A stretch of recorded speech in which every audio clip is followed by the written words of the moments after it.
అందరికీ మరణాతండి. బాగున్నారా?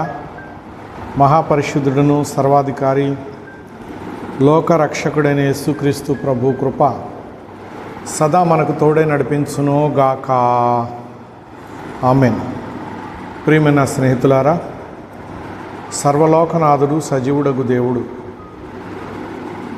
నిరంతరము మనకు తోడుగా ఉన్నారు. అట్టి రక్షకుని యొక్క కృప మన యందు ఉన్నది కనుక మనం ఈ దినమందు దేవుని వాక్యం ద్వారా ప్రభుని మహింపరుచుకుని ఆయన ఆశీర్వాదం పొందుకుందామండి.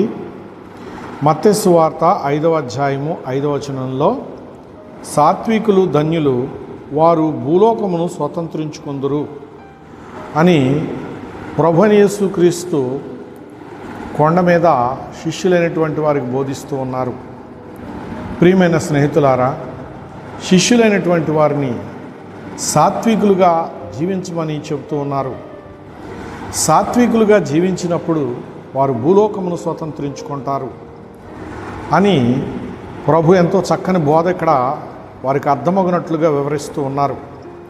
ప్రియమైన స్నేహితులారా, పాత నిబంధన గ్రంథంలో మరి దేవుని యొక్క మహత్తరమైన కృపను బట్టి మోసే సాత్వికుడు. ప్రియులారా, అందుకే ఆయన ఇశ్రాయేలీయుల యొక్క హృదయములను ఆయన మరి స్వతంత్రించుకోగలిగాడు, వారిని ముందుకు నడిపించగలిగాడు.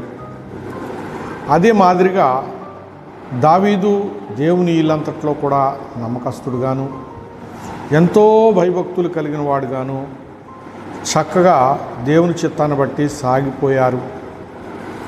ప్రియులారా, అందుకే అభివృద్ధి అనేది ఆయనకి కలిగింది. యాకోబు కుమారుల్లో యోసేపు గారు ఉన్నారు. ప్రియులారా, ఆయన ఐగుప్తుకు బానిసగా అమ్మబడిన తర్వాత ఆయన అడుగుపెట్టిన ప్రతి చోట దేవుడు ఆశీర్వాదం ఇస్తూ అభివృద్ధిని కలుగజేశాడు. చివరకు ఆయన్ను ప్రార్థనలో నలగొట్టడానికి దేవుడు శ్రమానుభవముతో చెరసాలకు పంపించాడు.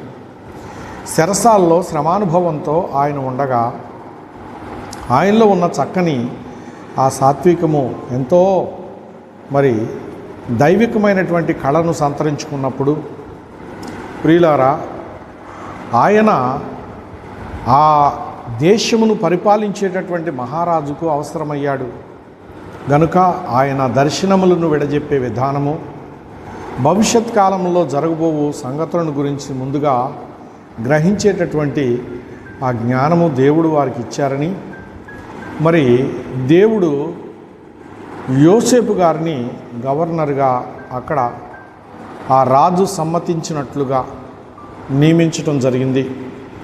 ప్రియులారా, ఐగుప్తు దేశం అంతటిని ఏలియేటటువంటి ఏలికగా దేవుడు ఆయన్ని నియమించాడు.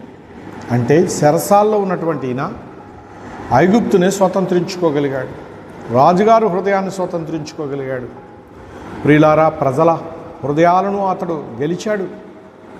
ఎందుకనగా రాబోయే దినాల్లో కరువు ఉన్నదని ఆ దర్శన భావాన్ని ఆయన చెప్పి పండే పంటలన్నింటినీ కూడా ఆయన భద్రపరచటము, అలాగే అన్నదాతగా చుట్టుప్రక్కల ఉన్నటువంటి సర్వదేశాల వారికి ఆహారము ఆయన భద్రపరిచి అందించటము, ఎవరు ఆకలిగా ఉండకుండా అందరికీ కూడా కరువు కాలంలో సమృద్ధి కలిగేటట్లు అతడి సత్ప్రవర్తన దేవుడు చూస్తూ ఉన్నాడు.